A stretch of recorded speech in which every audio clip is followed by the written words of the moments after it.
Well, we're right here in the School AI booth, and I want to tell you about something I've been using School AI to do. But before I do, I got to ask real quick, do you all use School AI?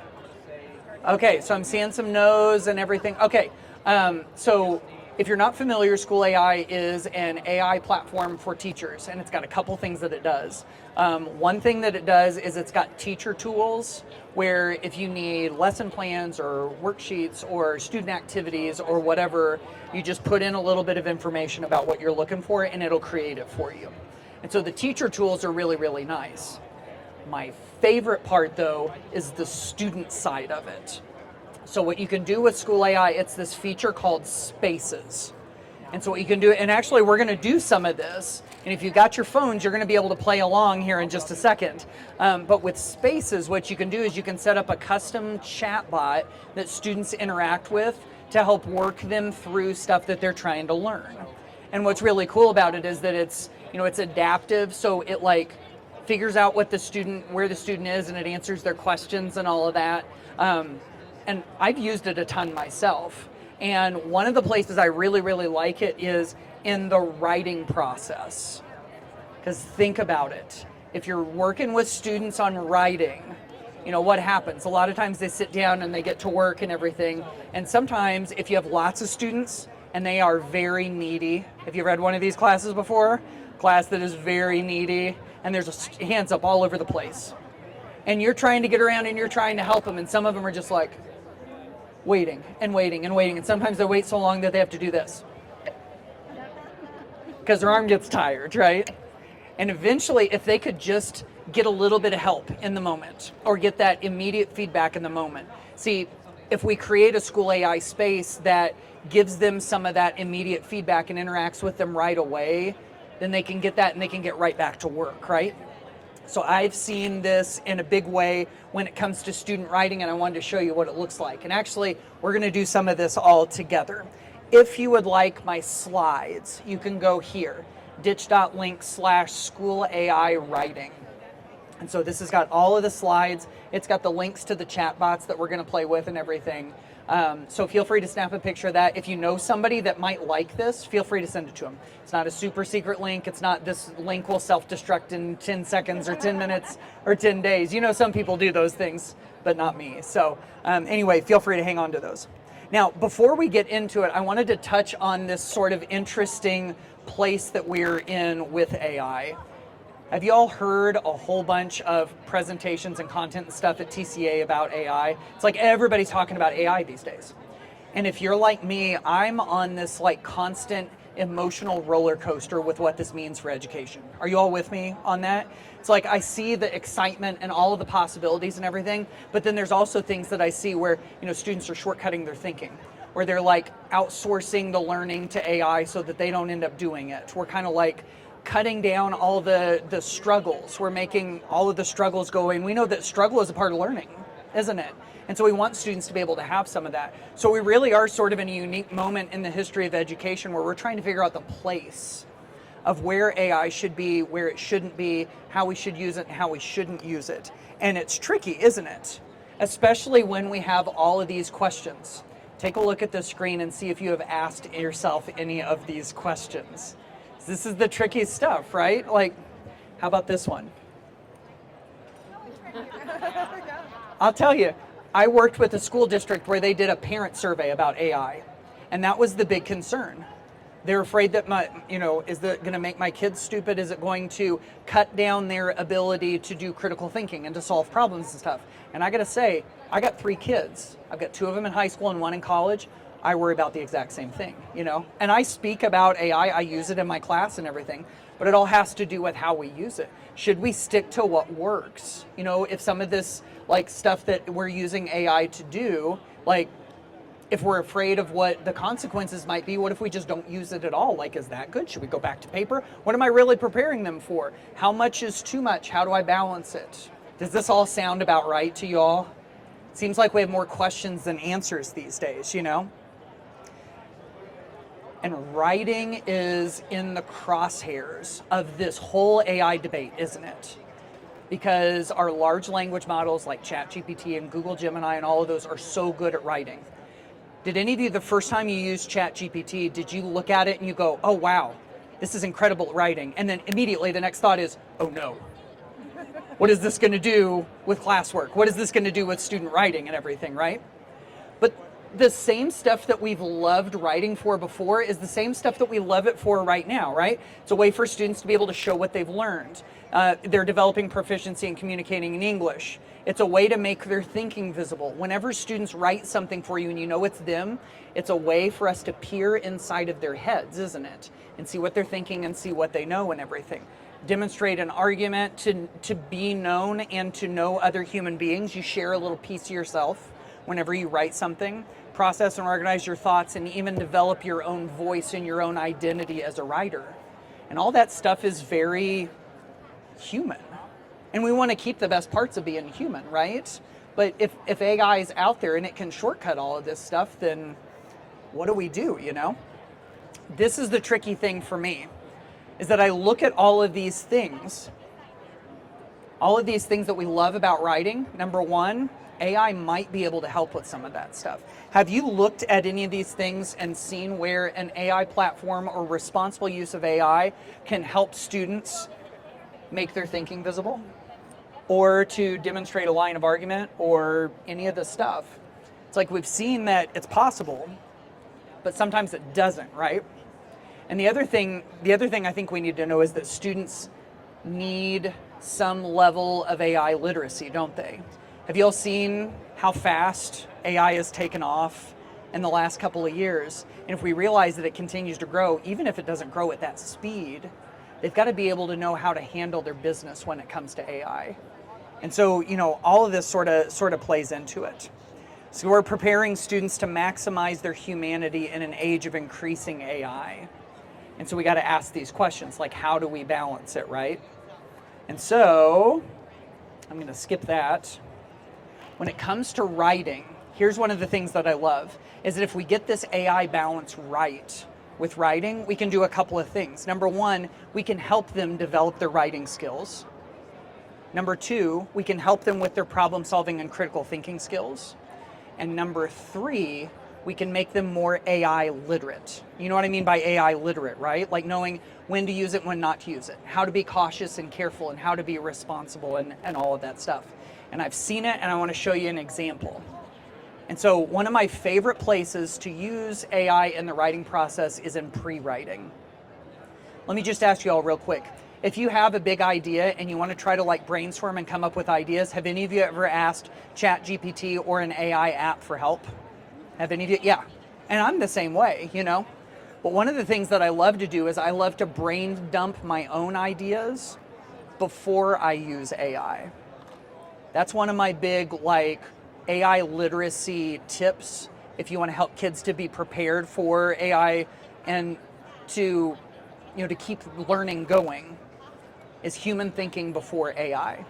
Now, once you've dumped out all of those ideas, like what do we do if we want to get students a little bit of support when it comes to that thinking? Now, when it comes to writing and AI, one of the things that I've found is that there are lots of apps out there that'll have a document and you can say, hey, give me feedback on my writing.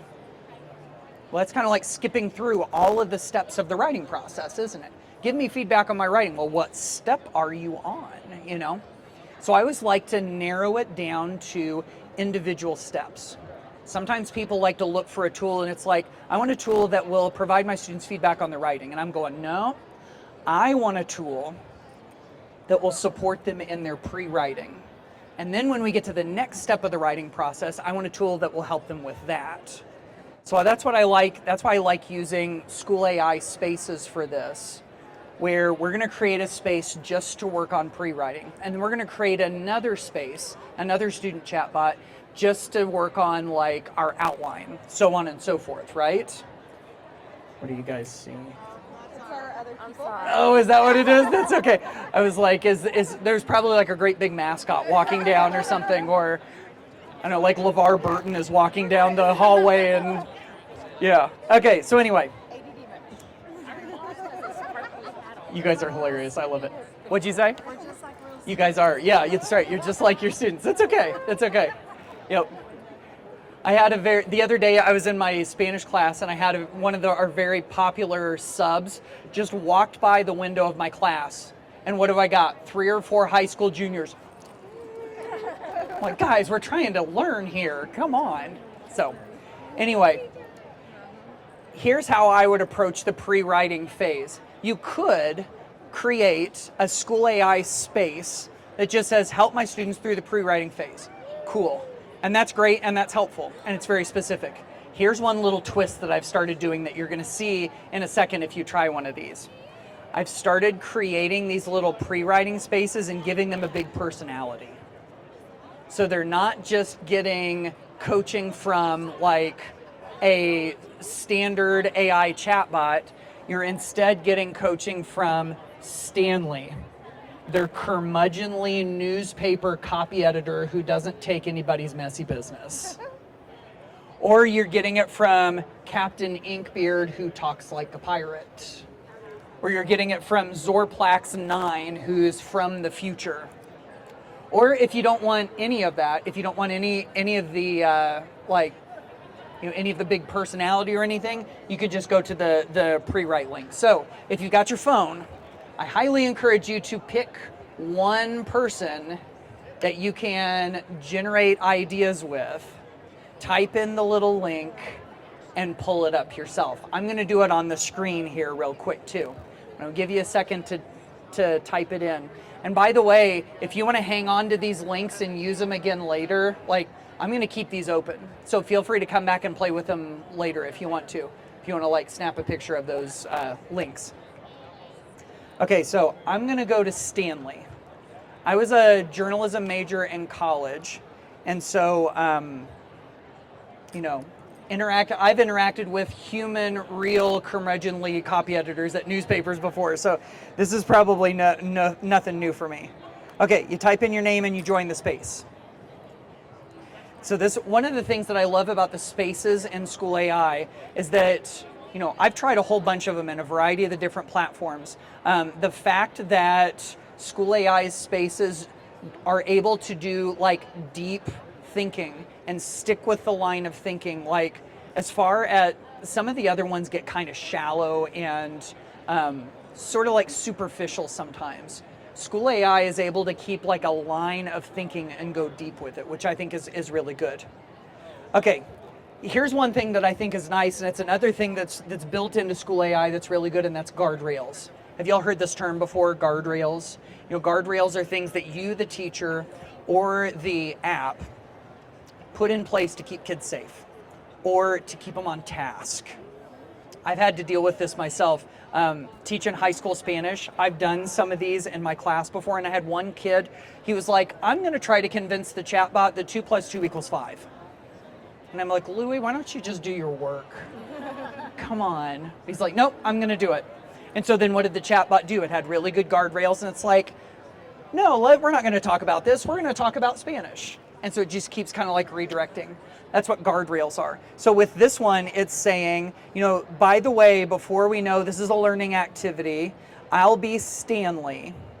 I'll ask tough questions. I'll never write the essay for you. Do you understand? So it's basically telling them, this is what I'm showing up as. Because whenever students, especially younger students, if they see something like this, in their mind, it might not be much different than the text messaging app that they use to text grandma. And keeping that connection, keeping that difference between human interaction and AI interaction is big. Okay, so I'm going to say yes. And so here comes Stanley. Stanley's thinking. Look at the description. A cranky but caring old school newspaper editor. He won't write your essay, but he'll ask sharp questions, challenge you to dig deeper, and help you get your thoughts organized newsroom style. All right, kid, good. Now spit one big topic that actually gets you fired up. Sports, school, tech, cafeteria, food, community, something else. Which one? I don't like the tater tots in the cafeteria. Let's see if Stanley will let me do that. Kid, good. A noble rage. What exactly do you want to argue with the tater tots? That they're too greasy, that they taste like cardboard, they cost too much, or the cafeteria should stop serving them at all? I think the cafeteria should get Chick-fil-A waffle fries instead. Anybody agree with that? Yeah. Chick-fil-A waffle fries over tater tots. I do like tater tots though, if they're done well. Not cafeteria greasy ones though. Yeah. Kid, I like your moxie. By the way, I don't know what this accent is that has come out of me. I don't try to ask. Yeah. You don't think it's Stanley? It's Stanley. It's just me channeling Stanley, right? Swapping tater tots for waffle fries is a clear, spicy stance. Now we work like reporters, not copy machines. Dump every reason you can think of for why waffle fries are better. Did anybody else pick Stanley? Yeah? What did you guys think about the personality?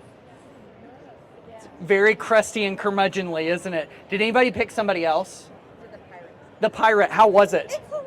It's hilarious. It's hilarious? He's like, ho, ho, ho. Yeah, did anybody else pick the pirate too? Captain Inkbeard? Yeah, exactly. Yeah. So here's the thing. If you're in school AI, you can create these spaces, and sometimes people just don't think to create these like personalities for them. They're thinking through all of the steps that they want kids to be able to do. But this is just like one teeny tiny little thing, this one little twist that can really work. Now, we want students to do the writing, right? But if we give them a little bit of support like this through school AI spaces at the beginning, it gets them going and it gets them some of that confidence, right? And maybe what you do throughout the writing process, your writing process might include like, you come up with a topic and then you come up with an outline and then you start formulate your paragraphs or your big ideas and then you edit afterwards. And so we've got like multiple steps on all of that, right? Maybe you've got a little space for each one of those steps. And maybe since your students aren't all the same, you make them available in case they need them. And then they can jump in and get that support if necessary. But your students, they all have different writing abilities and strengths and everything. Some of them might just be able to just hop right in and write, and they might not even need Stanley. But to put it out there and make it available is huge. So if you're looking at this, here, let's hop back over here real quick. By the way, this is yet another one. If you want to play with one more, this is another neat side to the writing process. These are counter arguments. Because sometimes if you have students do their writing and they just plan out all of the ideas that they want to say, sometimes their ideas don't make a whole lot of sense. Have you ever noticed that before? And sometimes you need a little bit of pushback is a good thing, right? Meet Steph the Skeptic. How many of you are like, Steph the Skeptic is my spirit animal? Right, yeah, I feel you, yeah, exactly. And so having built something like this in, and maybe part of their grade is have a session with Steph the Skeptic, because she's going to try to poke holes in all the stuff that you've done. Do you see how with something like this, it's bigger and better than, I want my students to write and then give them feedback afterwards. It's like the writing is already done, the thinking is already done, all of the stuff that they needed support with is already done. Let's provide them that support in the moment. And so I'm a huge proponent of using school AI to do this, but this is just one of those like non-standard ways that sometimes people don't think about. Like, let's make a little chatbot for each part of the process all the way through. So if you're not super familiar with school AI, this is a little glimpse into how the spaces work. And one of the things I didn't show you in spaces that I'm going to try to pull up super quickly is that in the background, as the teacher, you have your teacher dashboard where you can go in and you can look at all of the spaces from the background. Because, as a teacher, you've got your account where you can see things from the background and you can see who's participating. You can read a transcript of everything that your students have said. And then also you can get insights from the entire class about how the entire class is doing. And so once we get this pulled up, you're going to be able to see that you can get all of that sort of like insight. And that's one of the nice things. And honestly, that's something I will say if you're looking at platforms around this vendor hall that use AI, one important question I would always ask is, what ways do you have in place to be able to monitor what students are doing? It's not for surveillance necessarily, but it's like, you want to be able to check in. It's important data for us too, right? That's sort of the heart of formative assessment, is to watch what students are doing and being able to respond in the moment. There are some platforms out there where teachers basically don't have any connection with what the students are doing. So I would definitely ask when it comes to that. Okay, there's Stanley. I'm going to show you this little dashboard and then we're going to be just about done. Okay, so we see the, so we can see this is, this is sort of like what it looks like, and then I'm able to preview it, of course, right? All right, so check this out. First of all, I've got all of these students. Notice what you've got here. This is sort of like your affect or your sentiment. And so it's showing kind of what the general sentiment is of the way that your student is interacting. It gives a little quick AI-generated headline of how the conversation is going. So for me as a teacher, I will keep this open, and I will watch this right here. And then I will also scroll up and down through this. And what this is, this shows you little insights. It just pops up little insights from specific student discussions, which is really, really cool. Now, notice this up here. Oh, Braxton. So this happens sometimes, doesn't it? And this is part of the reason that I wanted you to think about, what if you don't have access to the back end? What if you start to see something? First of all, it's built into School AI that it's going to flag some of this stuff in case there's something that they need to, to take action on. So anyway, the ability to, and then even to click into this one, I can go up and down through it and I can see the transcript, and then also it gives me kind of like a headline and a summary of how Adam is doing. So the fact that you got all of this in the background as a teacher is really, really good too. Okay, so to wrap this up real quick, obviously we're saying AI doesn't think for the student. Did you feel like in any of that activity AI was doing the thinking for them? It wasn't solving the problems for them. It was just like supporting them to be able to do the thinking, right? Instead, that's what we want it to do. We want it to be able to push student thinking. And I'm glad you all were here because I got to share with you one of my favorite ways to be able to do that, especially in the student writing process. Okay, here's the link dump and then I'm done. There are the slides. There's a whole bunch of the links that I use in my writing workshops about AI. And then also this little yellow book over here, I'm in the process of writing it. It's in the editing phase right now. It's a book about AI literacy and how you can teach AI literacy in any grade level, in any class. It's called AI literacy in any class, as it should be, right? So anyway, that should be coming out hopefully sometime soon. So there's some links. You've got my slides and everything. I'm happy to answer questions or discuss, and I hope that was helpful to you. It was fun hanging out with you all today. Thank you so much for being here. Thank you, everyone.